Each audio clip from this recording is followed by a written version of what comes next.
नमस्कार, आप सभी का एक बार फिर से स्वागत है। आइए सुनते हैं श्रावण मास महात्म का 22वां अध्याय। श्रावण मास में किए जाने वाले संकष्ट हरण व्रत का विधान। ईश्वर बोले, हे मुनि श्रेष्ठ, श्रावण मास में कृष्ण पक्ष की चतुर्थी तिथि के दिन सभी वांछित फल प्रदान करने वाला संकष्ट हरण नामक व्रत करना चाहिए। सनत कुमार बोले, किस विधि से यह व्रत किया जाता है? इस व्रत में क्या करना चाहिए? किस देवता का पूजन करना चाहिए और इसका उद्यापन कब करना चाहिए? उसके विषय में मुझे विस्तार पूर्वक बताइए। ईश्वर बोले, चतुर्थी के दिन प्रातः उठकर दंत धावन करके इस संकष्ट हरण नामक शुभ व्रत को करने के लिए यह संकल्प ग्रहण करना चाहिए। हे देवेश, आज मैं चंद्रमा के उदय होने तक निराहार रहूंगा और रात्रि में आपकी पूजा करके भोजन करूंगा। संकट में मेरा उद्धार कीजिए। हे ब्रह्मपुत्र, इस प्रकार संकल्प करके शुभ काले तिलों से युक्त जल से स्नान करके समस्त अहनिक कृत्य संपन्न करने के बाद गणपति की पूजा करनी चाहिए। बुद्धिमान को चाहिए कि 3 मासे अथवा आधे परिणाम अथवा 1 मासे स्वर्ण से अथवा अपनी शक्ति के अनुसार सुवर्ण की प्रतिमा बनाए। सुवर्ण के अभाव में चांदी अथवा तांबे की ही प्रतिमा सुख पूर्वक बनाए। यदि निर्धन हो तो वह मिट्टी की ही शुभ प्रतिमा बना ले, किंतु इसमें वित्त शास्त्र ना करे, क्योंकि ऐसा करने पर कार्य नष्ट हो जाता है।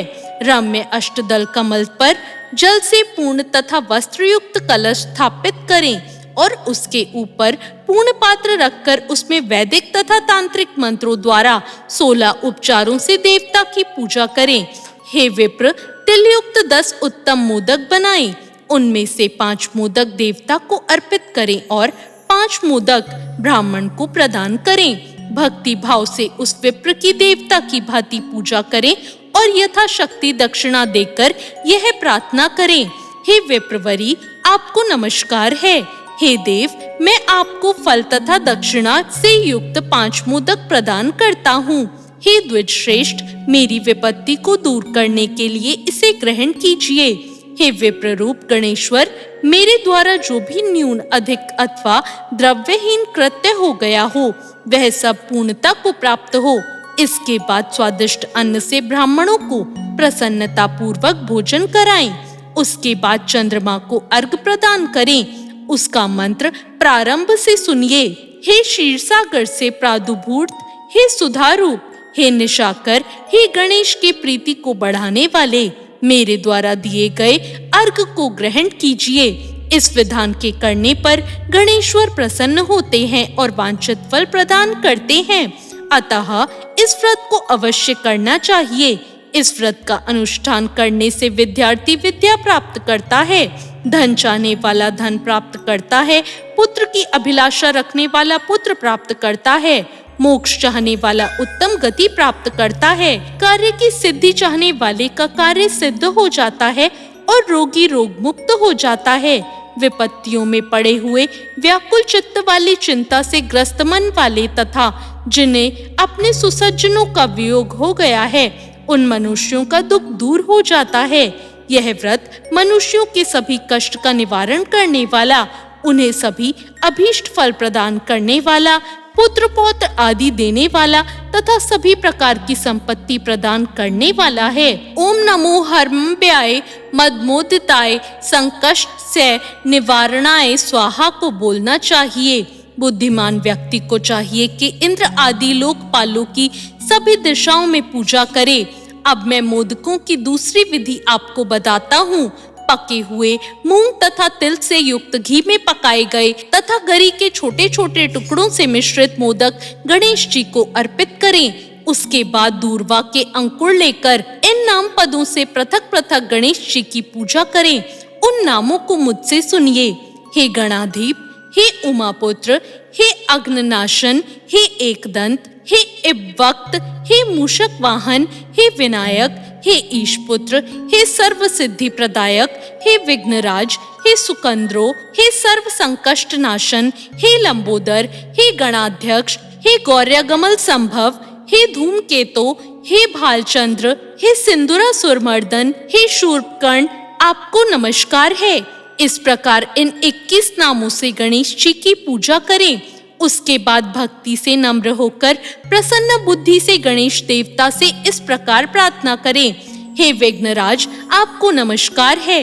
हे उमापुत, हे अग्नाशन, जिस उद्देश्य से मैंने यथाशक्ति आज आपका पूजन किया है, उससे प्रसन्न होकर शीघ्र ही मेरे हृदय सहित मनोरथों को पूर्ण कीजिए।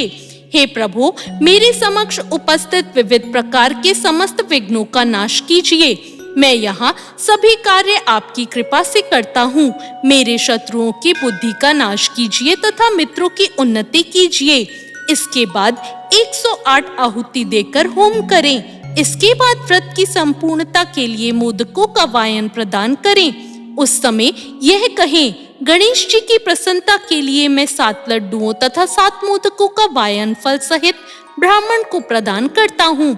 तदंतर हे सत्तम, पुण्यदायिनी कथा सुनकर इस मंत्र के द्वारा 5 बार प्रयत्न पूर्वक चंद्रमा को अर्घ प्रदान करें। शिरोदान व संभूत अत्रि गोत्र समूद्भव ग्रहणारग्यम मया दंतम रोहिण्य सहिता शशिन। क्षीर सागर से उत्पन्न तथा अत्रि गोत्र में उत्पन्न हे चंद्र, रोहिणी सहित आप मेरे द्वारा पद्धत अर्घ को स्वीकार कीजिए। उसके बाद अपने अपराध के लिए देवता से क्षमा प्रार्थना करें और अपने सामर्थ्य के अनुसार ब्राह्मणों को भोजन कराएं तथा ब्राह्मणों को जो अर्पित किया हो उसके अवशिष्ट भोजन को स्वयं ग्रहण करें। मौन होकर 7 ग्रास ग्रहण करें और असक्त हो तो इच्छा अनुसार भोजन करें। इसी प्रकार 3 माह अथवा 4 मास तक विधान पूर्वक इस व्रत को करें। उसके बाद बुद्धिमान को चाहिए कि 5वें महीने में उद्यापन करे। उद्यापन के लिए बुद्धिमान को अपने सामर्थ्य के अनुसार स्वर्णमयी गणेश प्रतिमा बनानी चाहिए।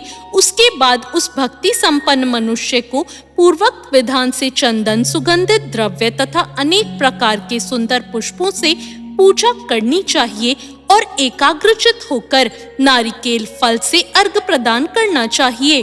पायस से युक्त सूप में फल रखकर और उसे लाल वस्त्र से लपेटकर यह वायन भक्त ब्राह्मण को प्रदान करे।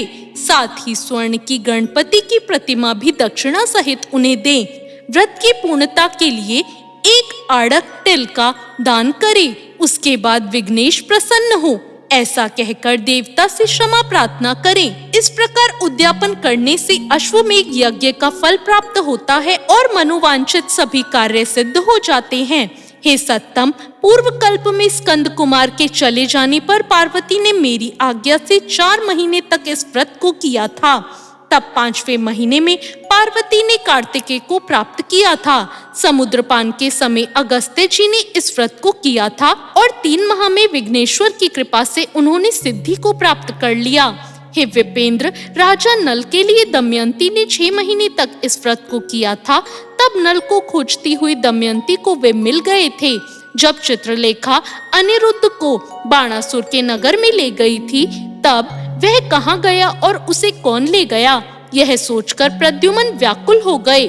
उस समय प्रद्युम्न को पुत्र शोक से पीड़ित देखकर रुक्मिणी ने प्रेम पूर्वक उससे कहा, हे पुत्र, मैंने जो व्रत अपने घर में किया था उसको मैं बताती हूँ, इसे ध्यान पूर्वक सुनो।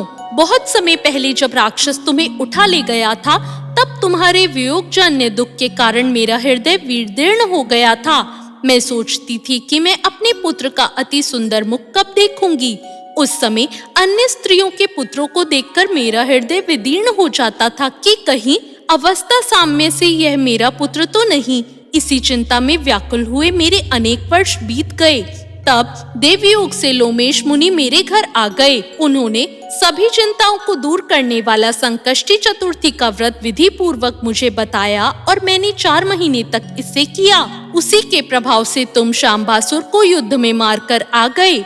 अतः हे पुत्र, इस व्रत की विधि जानकर तुम इसको करो, उससे तुम्हें अपने पुत्र का पता चल जाएगा। हे विप्र, प्रद्युम्न ने यह व्रत करके गणेश जी को प्रसन्न किया। तब नारद जी से उन्होंने सुना कि अनिरुद्ध बाणासुर के नगर में है। इसके बाद बाणासुर के नगर में जाकर उससे अत्यंत भीषण युद्ध करके और संग्राम में शिव सहित बाणासुर को जीतकर पुत्रवधु सहित अनिरुद्ध को प्रद्युम्न घर ले आए थे। हे मुने, इस प्रकार अन्य देवताओं तथा असुरों ने भी विघ्नेश की प्रसन्नता के लिए यह व्रत किया था। हे सनत कुमार, इस व्रत के समान सभी सिद्धियां देने वाला इस लोक में कोई भी व्रत, तप, दान और तीर्थ नहीं है। बहुत कहने से क्या लाभ, इसके तुल्य कार्य सिद्धि करने वाला दूसरा कुछ भी नहीं है। अभक्त, नास्तिक तथा शठ को इस व्रत का उपदेश नहीं करना चाहिए, अपितु पुत्र, शिष्य, श्रद्धालु तथा सज्जन को इसका उपदेश करना चाहिए। हे विप्रशे, हे धर्मिष्ठ, हे विधिनंदन, तुम मेरे प्रिय हो तथा लोक को उपकार करने वाले हो, अतः मैंने तुम्हारे लिए इस व्रत का उपदेश किया है। इस प्रकार श्री स्कंद पुराण के अंतर्गत ईश्वर सनत कुमार संवाद में श्रावण मास महात्म में चतुर्थी व्रत कथन नामक 22वां अध्याय पूर्ण हुआ। तो ये था 22वां अध्याय। आपको ये अध्याय कैसा लगा कमेंट करके जरूर बताएं। चैनल को सब्सक्राइब करें, वीडियो को लाइक करें। धन्यवाद।